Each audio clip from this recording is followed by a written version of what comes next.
चुनावी सभाको यति बेला त्रिवेणी 9 को टिमले झाँकी प्रदर्शन गरिरहेको छ।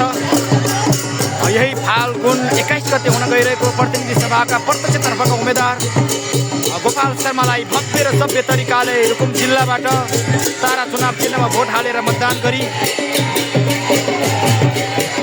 2/3 मतका साथ संसदमा पुर्याउने यो जनताको जनलहरलाई हामीले कदापि पनि भुल्न सक्ने छैनौँ। यो जनताको माया, यो जनताको प्यार सधैँ रुकुमेली नेताको काँधमा रहिरहनेछ। यो जनताको अधिक प्यार सधैँ मुटुभरि रहनेछ भन्ने कुरा पनि हामीले विश्वास गरेका छौँ।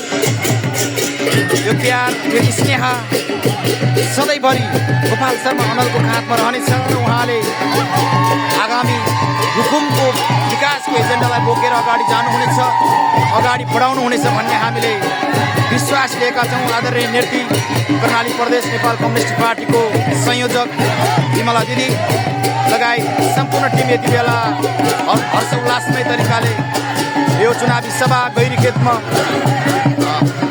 आजको यस कार्यक्रमलाई सम्बोधन गर्न आउनुभएको छ र यस कार्यक्रमका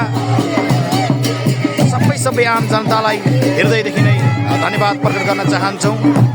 यसपालिको मत तारामा भन्ने मूल नाराका साथ हामी नेपाली कम्युनिस्ट पार्टीको तारा चुनाव चिन्ह लगेर जनताको मनमा, जनताको घर घरमा घर दैलो कार्यक्रम गर्दै, जनभेटघाट कार्यक्रम गर्दै यति बेला हामी आज साबिक पेउगा गाविस अर्थात् हालको त्रिवेणी गाउँपालिका वडा नम्बर 8, 9, 10 को संयुक्त चुनावी सभालाई सम्बोधन गर्न हाम्रो नेता गोपाल शर्मा अनल यति बेला गैरीखेतमा उपस्थित भइसक्नु भएको छ।